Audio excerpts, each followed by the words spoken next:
Here are 3 strange laws of the universe you've probably never heard of before that'll make or break your success. All right, you're gonna wanna hang it with me all the way up until the end because number 3 is easily the most critical law of success and been the most beneficial in helping me create multiple 7- and 8-figure businesses. For now though, let's go ahead and get started at number 1. So number 1 is the mirror principle. What is the mirror principle? Well, it's understanding that this whole universe is really just a giant feedback mechanism. And that if you're willing to look and pay attention, the universe is telling us how it is that we are showing up in our lives right now. As an example, what are you committed to? Well, if you want to know what you're really committed to, look around at the results in your life. Are you happy with the bank account? Are you happy with the career? Are you happy with the family dynamic? All of these things and more account for our results. And we can only have 100% of our results. We cannot have, well, that's only 80% of my results. No, your results are your results. And the truth about results is that they're often harsh, but always fair. When we look at, what we've created thus far, wherever it is that we're unhappy, well, that's what we've been committed to up until now.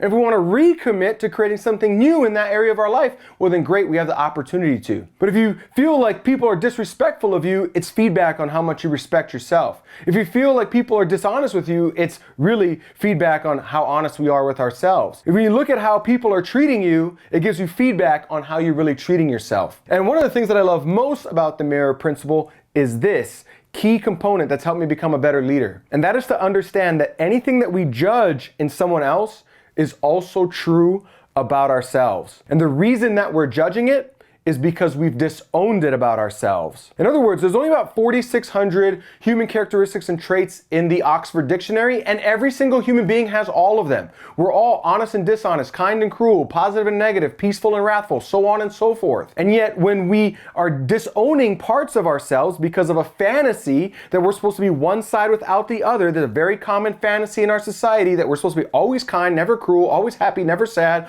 always peaceful, never wrathful, so on and so forth. When we're trying to live up to that fantasy about ourselves, then we disown parts of ourselves. The reason that's important is because, well, how can you love yourself if you're disowning parts of yourself? And how can your net worth ever exceed your self-worth? How can your self-worth be whole and complete if you are trying to disown one part of yourself, one half of yourself, essentially? So when I find myself in judgment of someone, rather than getting all charged up emotionally and not being able to mitigate my response and respond respectfully, rather than going through all that, which is what the masses in our society do, one of the first things that I do is ask myself, okay, wait, what is it about this person that I'm judging? I call it name it to tame it. In other words, when we're charged up, it's typically because we're having an amygdala response, where our amygdala, our survival mechanism, is saying, whoa, that's a predator. Something about what they're doing is a threat to us. And so we get charged up and begin judging them. If we want to mitigate the amygdala response, which is the emotional response, we can act by bringing the limbic brain online, which is where we process language. So we name it to tame it. We say, okay, wait, what is it specifically about that they're doing that I am judging? Well, I'm viewing them as selfish, or maybe self-righteous, or dishonest, or whatever the term needs to be. And then once I do that, then the next question is, okay, well, where have I been that way in my life, right? And understand, okay, well, where in my life have I been selfish? Where in my life have I been, self-righteous? Where have I been dishonest? Now, of course, some people say, oh, well, no, that's not true about me. Well, yes, it is true about you, because you can't escape the fact that every human being has all characteristics and traits. And I'm not living by the fantasy that I'm supposed to be one side without the other. I understand that, in 5,000 years of written human history, no human being has been able to be one side without the other. And it's far wiser to embrace both sides and see how the wholeness of us is greater than any one half of us. And so I accept that I do have both those sides. And if I am judging somebody, then I'm disowning a part of myself. And rather than disown a part of myself, I choose to love myself. And so I'm going to ask, okay, well, how is it that they're showing up What is it that I am judging about them? I'm going to name those traits, and then I'm going to ask myself, okay, where am I experiencing those traits? Why do I say that this is beneficial in being a leader? It's because it keeps me from responding and reacting emotionally. Now, is that to say that I'm perfect and I never have those feelings? Of course not. But more often than not, I'm able to catch myself and say, okay, let's work through this really quick. And the reason I want to do that is so that I can remain poised, grounded, centered, clear on what is the mission and the vision that I am going after, rather than getting charged up emotionally, wanting to take it out on somebody, saying things that I might regret later, going to social media and making posts about people just to really, show any intelligent person on there that that's actually me, and that how we judge others says more about ourselves than it does about them, right? Rather than going on social media and embarrassing myself later, I would rather show up as a true leader in my life, realize that leadership means being first a leader of self, and being a leader of self, partially at least, means mitigating my own emotions and not allowing my emotions to run away with me, because where emotions are high, intelligence is low. And business and success, that's an intellectual sport, not an emotional one. All right, number 2 is one of my favorites. This is the law of conservation, and we've all heard of the law of conservation. It's the simple statement from physics that everything in our known universe is made up of energy, and energy cannot be created or destroyed. It can only transform. That means that all that is all that ever was and all that will ever be. All we can really experience are the transformations of the energy that already exists. Now, we know that, most of us have heard that, and yet at the same time, think about how often we experience emotions tied to the illusion of loss. Let me explain to you how I've used this law of the universe and a couple of examples in my evolution as an entrepreneur. In 2018, I was going through a very volatile business partnership breakup. And it was really unclear, who was going to be able to walk away with the company. There was a lot of legal drama involved in the process. And as we were going through the process, and I was doing my best to fight for the company that I loved and to work so hard for, there's moments there where I used to ask myself, well, am I really going to be able to do this without my partner? I mean, we had built the company together, and there were definitely some great traits that he expressed that made him valuable to the business. And so I wondered, am I really going to be able to do it without him? Well, then I reflect back on the law of conservation and realize, well, that loss is only a perception, an illusion. And so one of the things I did as an example is I took out a piece of paper and I started writing down what were all of the great traits that he brought to the table that made him a good partner, that made him a benefit to be a partner in a partnership with the business. Well, smart, very creative, a visionary, these sorts of things. And I started to list out all of those traits. Then I began asking myself, okay, who is present in my life now, that was maybe already present or has become present since this, rift in our relationship has begun? Who in my life, who else is showing up in my life that has those same traits? For each trait, I could see that there were several people in my life or in my company that contain those same traits.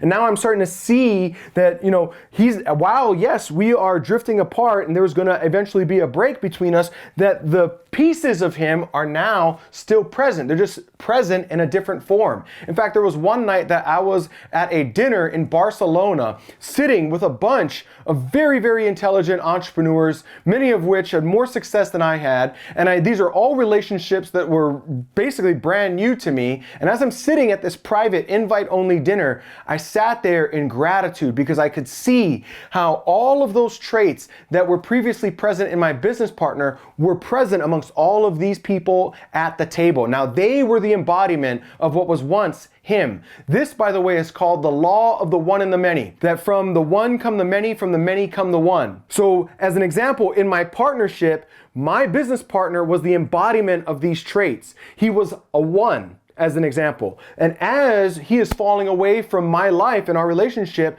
those traits, though, they still exist. They're now just transforming into the many. And now I'm seeing it in many forms in other relationships around me. Why is this important?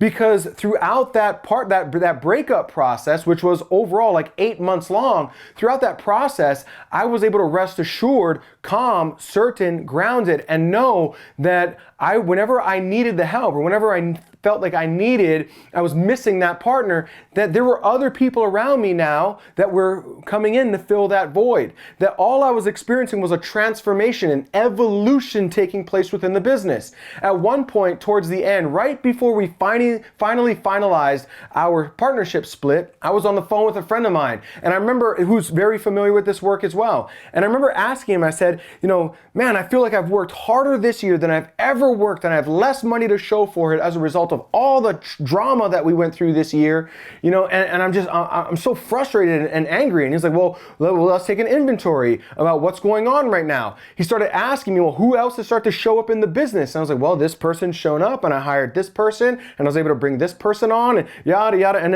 then he finally asked, he said, look around at the value that they're delivering to the business right now. Would you agree that the business is turning around and that, things are starting to move in your direction again? I said, yes, absolutely. He goes, are these the people that can help you go build $100 million business?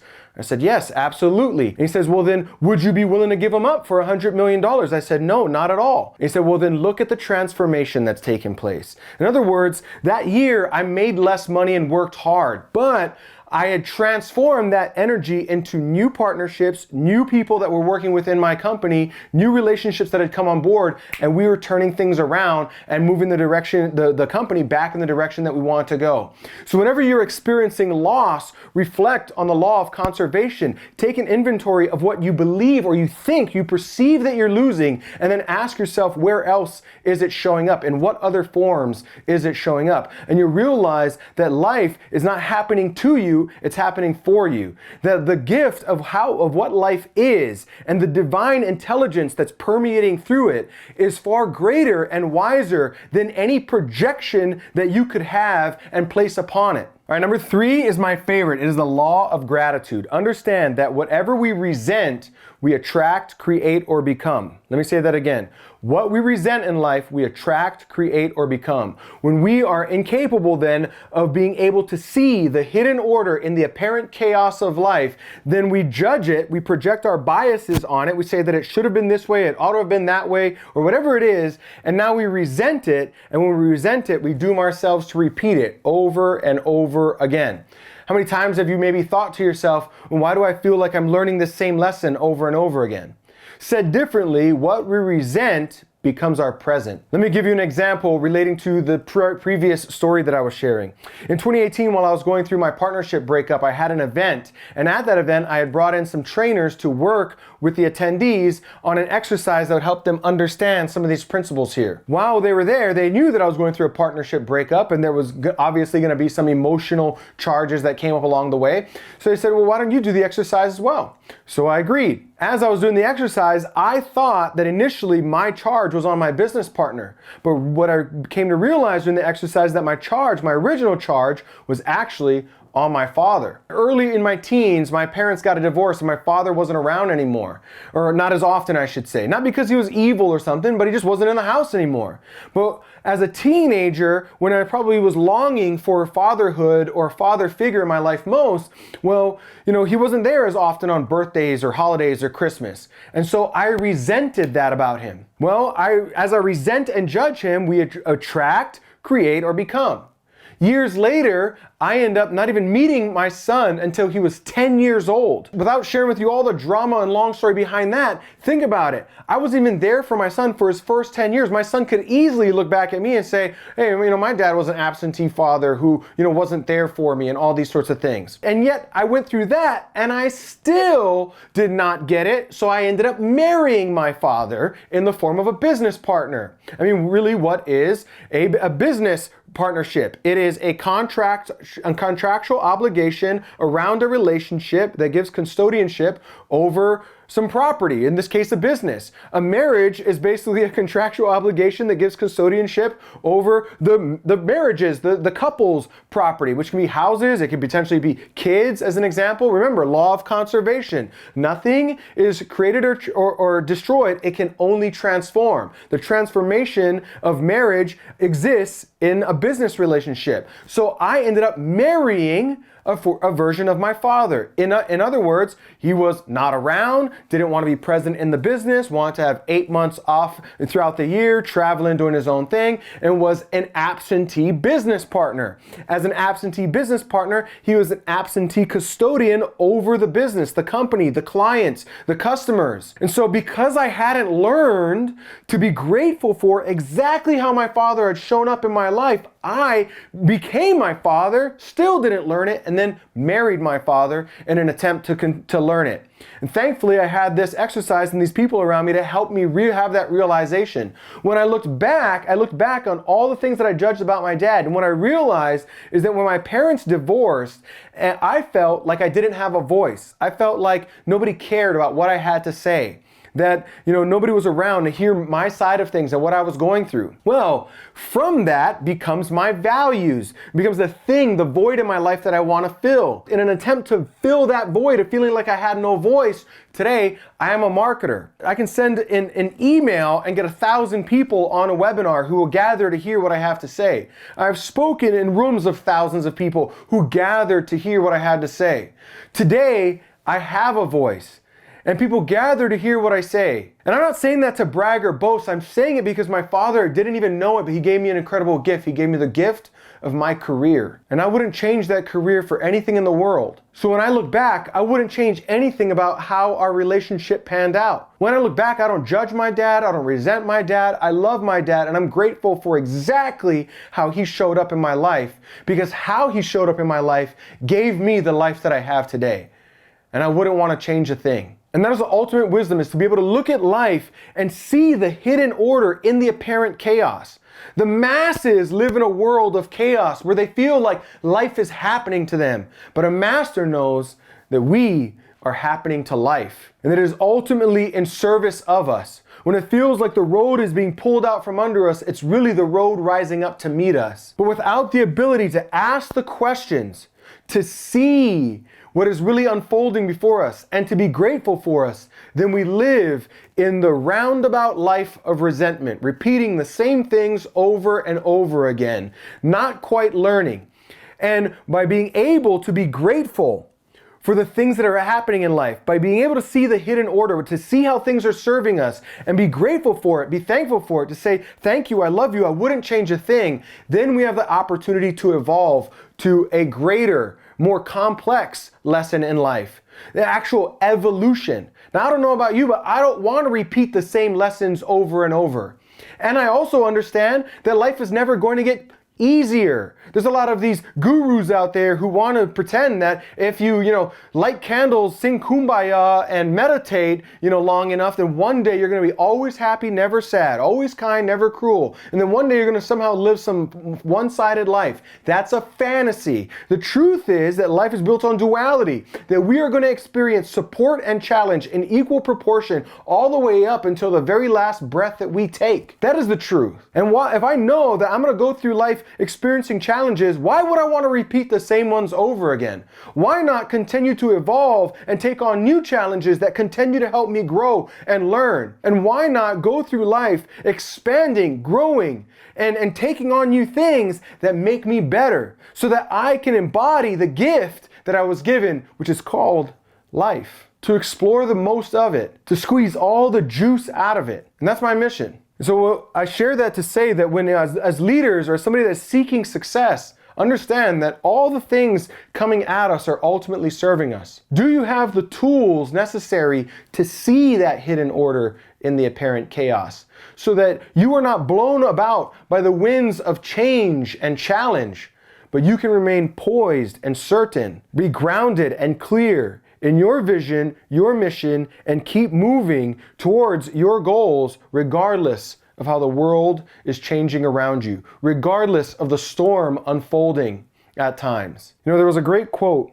and I forget who said the quote, but it said, "Take no credit, take no blame, just stay focused on chief aim. Thank you, I love you" is the name of the game. Whoever takes the credit will ultimately take the blame. That's duality. That's why you can't be a hero without also being willing to be the villain. And the goal in life is not to take all the credit or to take all the blame. It's to stay focused on a chief aim, your highest calling, a purpose that speaks to you, that fulfills the soul, and to move forward regardless of the whirlwind of change that takes place around us at times. And I hope that these lessons here, these laws, will help you to do more of that. By the way, if you got value out of this video, my name is Kanae. I'm an entrepreneur that got started a few short years ago while working in a coffee shop for minimum wage, and I've gone on now to create multiple 7- and 8-figure businesses. And everything that I share with you, in my videos here on my channel is designed to share with you the things that have helped me create those results in my life in hopes that they will help you create similar results in your life also. If you like this sort of stuff, you want more content like this, and you're ambitious and eager and committed to success, then go ahead and click that little, subscribe button. Make sure you hit that bell notification so you get notified every time I drop more content like this. And also feel free to leave a comment down below. I look forward to being of more service to you. I drop more videos like this every week, so subscribe, hit that bell button, and you'll get notified. And be sure to watch the next video in the lineup because it's gonna go deeper on this topic. I look forward to seeing you there.